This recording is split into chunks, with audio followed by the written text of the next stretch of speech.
Hello friends, welcome back to my YouTube channel concept nursing classes.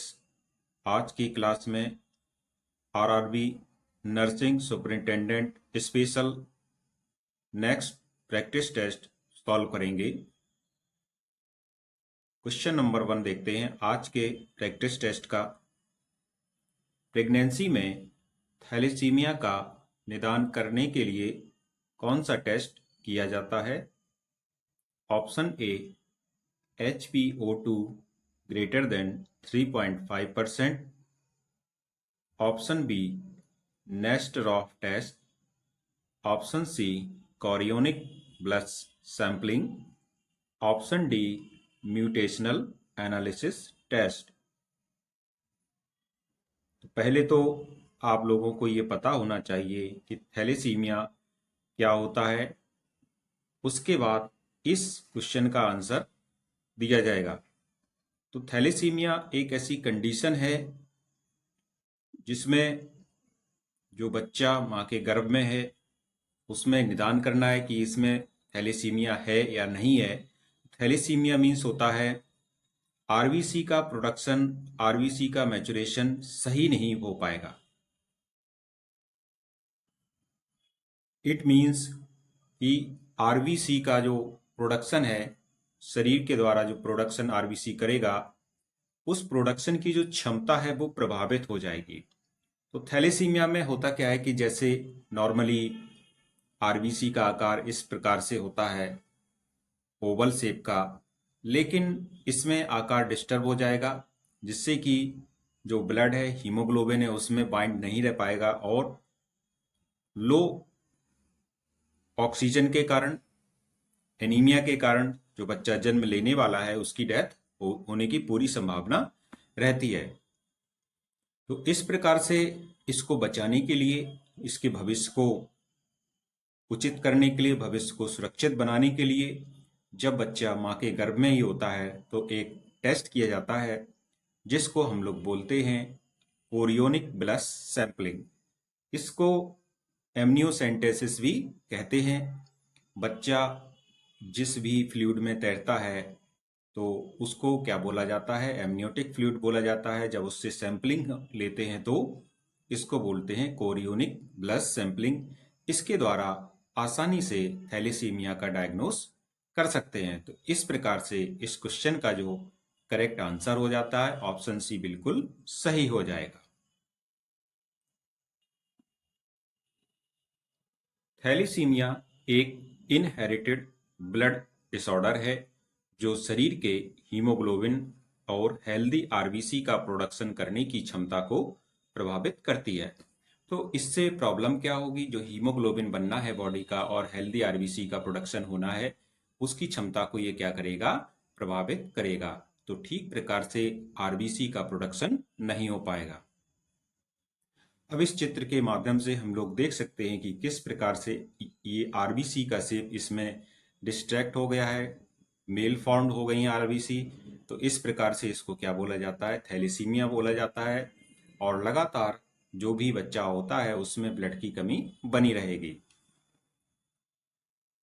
Pregnancy में blood test, chorionic blood sampling, PBS या amniocentesis से thalassemia का diagnose किया जा सकता है। तो इस प्रकार से जो प्रेगनेंसी में यदि हम लोगों को थैलेसीमिया का डायग्नोस करना हो तो ये किससे करेंगे? एमनियोसेंटेसिस से करेंगे। इसलिए इसका जो करेक्ट आंसर है ऑप्शन सी बिल्कुल सही हो जाएगा, कोरियोनिक ब्लड सैंपलिंग। अब नेक्स्ट क्वेश्चन की ओर चलेंगे।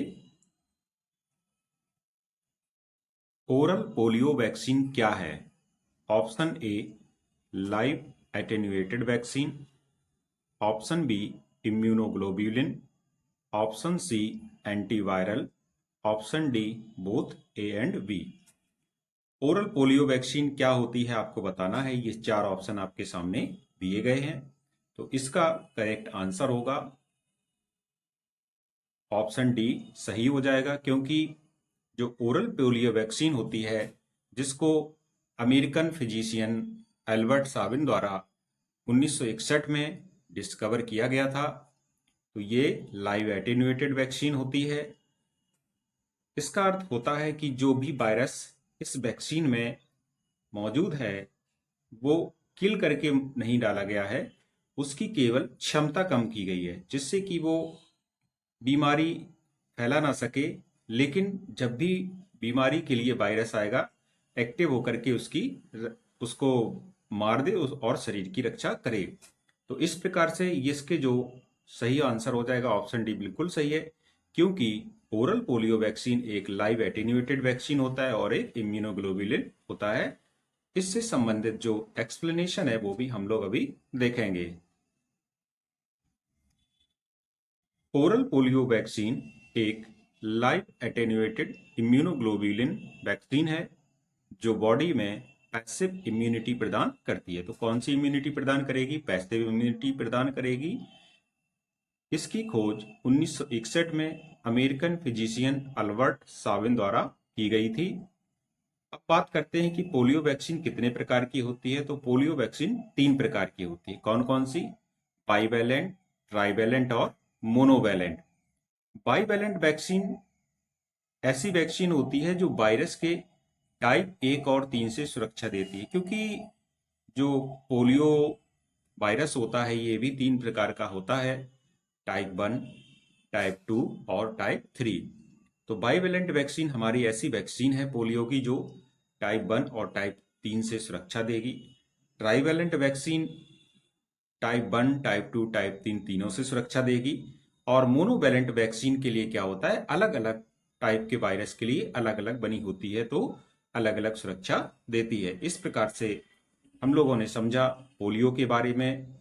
तो ओरल पोलियो वैक्सीन क्या है, लाइव एटेन्यूएटेड वैक्सीन है और इम्यूनोग्लोबुलिन। चलेंगे एक कार्यक्रम जिसने एमएमआर को कम करने के लिए स्पेसिफिक इमरजेंसी सिचुएशंस में एएनएम द्वारा दवाओं का यूज करने की परमिशन दी है, वह है ए जननी सुरक्षा योजना, बी जननी Shishu Suraksha Karyakram, C RCH phase 1, D RCS phase 2। देखिए एमएमआर को कम करने के लिए, क्योंकि आप सभी लोग अच्छी तरह से परिचित हैं कि एएनएम गांव-गांव में सब सेंटर पर नियुक्त की गई हैं और ऐसे गांव भी इस देश में मौजूद हैं जहां का रास्ता बहुत ही दुर्गम है। तो इन सिचुएशंस में जब कोई गर्भवती माता की स्थिति खराब हो जाए, सीरियस हो जाए, तो उसको दवा देना अत्यंत आवश्यक हो जाता है। इसी को देखते हुए आरसीएच फेज 2 जो चरण द्वितीय था रिप्रोडक्टिव चाइल्ड हेल्थ का, उसमें एएनएम को दवा का प्रयोग करने की अनुमति दी गई थी, जिससे कि मैटरनल मॉर्टेलिटी रेट को कम किया जा सके। इसलिए इसका जो करेक्ट आंसर है ऑप्शन डी बिल्कुल सही हो जाएगा। अब इससे संबंधित जो एक्सप्लेनेशन है वो भी हम लोग देखेंगे। Total fertility rate, infant mortality rate और मैटरनल मॉर्टेलिटी रेट को कम करने के लिए RCH 2 reproductive and child health phase 2 कार्यक्रम 1 अप्रैल 2005 को शुरू किया गया था। इस कार्यक्रम में एएनएम को स्पेसिफिक इमरजेंसी सिचुएशंस में दवाओं का यूज करने की परमिशन दी गई थी। नेक्स्ट क्वेश्चन की ओर चलेंगे। बेड रिडन पेशेंट को फीडिंग देते समय पेशेंट की आइडियल पोजीशन क्या होती है? Option A supine position, option B prone position, option C Fowler's position, option D side lying position.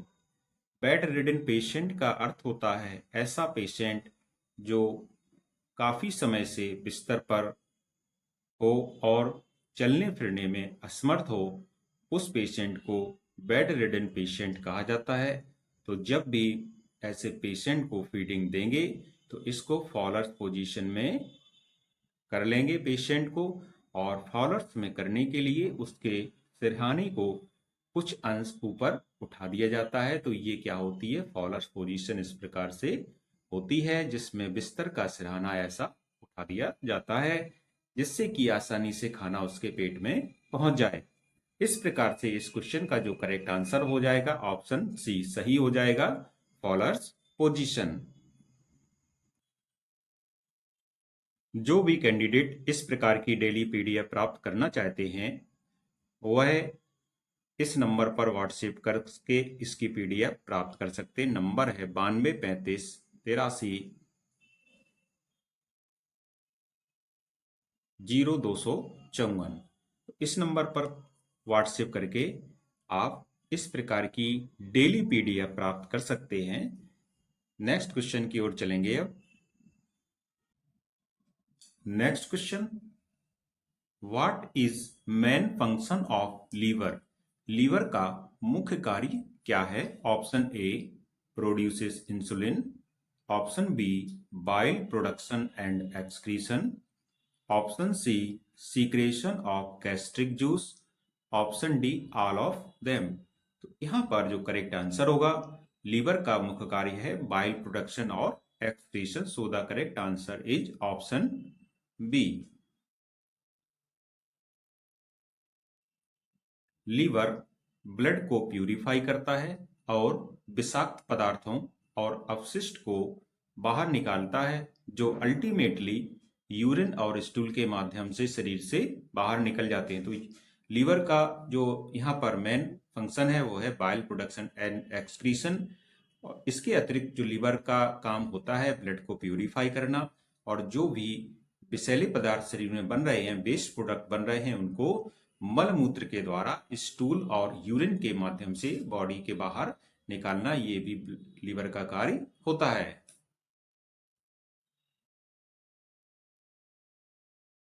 Next question यहां पर दिया गया है, पीएचसी में बीमार बच्चों की इमरजेंसी केयर हेतु किस रणनीति का पालन किया जाता है? Option A PALS guidelines, option B NALS guidelines, option C IMNCI guidelines, option D APA guidelines. तो जब भी पीएचसी में बच्चे बीमार हो जाते हैं, खास करके गंभीर बीमारी जैसे कि डिहाइड्रेशन है और भी निमोनिया टाइप के बीमारी है जो कि बच्चों के लिए घातक हो सकता है, तो इसके लिए एक गाइडलाइन का प्रयोग किया जाता है। ये गाइडलाइन है IMNCI। यहाँ पर सी ऑप्शन सही हो जाएगा। IMNCI जिसका मतलब होता है integrated management of neonatal childhood and illness. IMNCI का तात्पर्य नवजात और बाल्यावस्था रोग का एकीकृत प्रबंधन है। यह एक रणनीति है जिसका उद्देश्य बीमारी, मृत्यु और विकलांगता को कम करके 5 वर्ष से कम आयु के बच्चों के स्वास्थ्य में सुधार करना है। तो एक क्वेश्चन और भी इससे जो बन सकता है वो हो सकता है कि IMNCI जो रणनीति है यह 5 वर्ष से कम आयु के बच्चों के स्वास्थ्य में सुधार करने हेतु प्रयोग की जाती है। अब किस टाइप की बीमारियां हैं जिनमें IMNCI को यूज करते हैं? जैसे खांसी और सांस लेने में कठिनाई है, दस्त है, बुखार है, खसरा, कान में संक्रमण, कुपोषण, इनमें विशेष इस प्रकार की जो बीमारियां हैं जो बच्चों के लिए घातक हो सकती है, उन सभी में IMNCI का प्रयोग करते हैं। नेक्स्ट क्वेश्चन की ओर चलते हैं। What is true about gall bladder? पित्ताशय के बारे में क्या सत्य है? Option A helps in gaining weight, option B produces insulin, option C stores bile, none of them. तो यहां पर जो करेक्ट आंसर हो जाएगा, गॉल ब्लैडर क्या करता है? बाइल को स्टोर करने का काम करता है, जबकि ये बाइल का प्रोडक्शन होता है लीवर में और स्टोरेज कहाँ होता है? गॉल ब्लैडर में होता है। इसलिए सी ऑप्शन यहां पर सही हो जाएगा। Next question, semen contains what? वीर्य में क्या होता है? Option A prostatic fluid, option B sperms, option C seminal fluid, option D all of them. तो वीर्य में क्या होता है? सीमेन में ये सभी होते हैं। प्रोस्टेटिक फ्लूइड भी होता है, स्पर्म भी होता है और सेमिनल फ्लूइड भी होता है। सो the correct answer is option D. Next question, Normal respiratory rate per minute for an adult at rest. Option A 12 to 20 breaths per minute.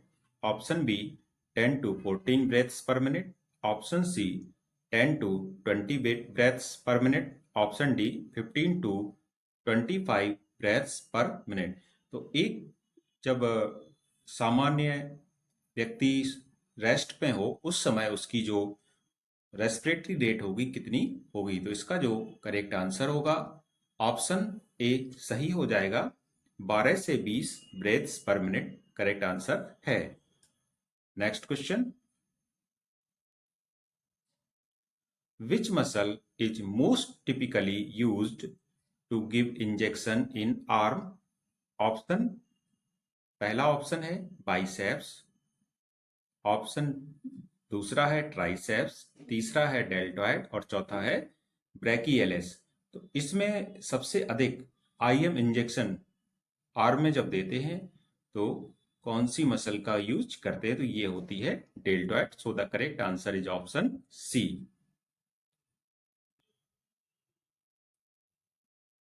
Tube connecting kidney to urinary bladder is, kidney को मूत्राशय से जोड़ने वाली नली है। Option A trachea, option B urethra, option C ureter, option D fallopian tube. यहाँ पर इस टाइप से किडनी का स्ट्रक्चर होता है और ये यूरिटर्स निकल करके किस में जाती हैं? यूरिनरी ब्लैडर में जाती हैं, इसलिए करेक्ट आंसर होगा ऑप्शन सी यूरिटर। फिगर के माध्यम से भी हम लोग देखेंगे कि किस प्रकार से ये किडनी है, ये दो किडनी होती हैं बीन शेप्ड और यहाँ से यूरिटर दो नली निकल रही हैं और ब्लैडर में जाकर के यहाँ पे मिल रही हैं और ये बाहर यूरिथ्रा के द्वारा यूरिन बाहर निकल जाता है। तो इस प्रकार से इसका करेक्ट आंसर है option C ureter. Next question, part of eye which image where image is formed, आंख का वह भाग जहां प्रतिबिंब बनता है। A lens, B cornea, C sclera, D retina. तो आंख का जो प्रतिबिंब बनता है, आंख का एक ऐसा भाग होता है जहां पर प्रतिबिंब बनता है, वह होता है रेटिना। फिगर के माध्यम से देखेंगे, ये आंख का एक ह्यूमन आई का स्ट्रक्चर है।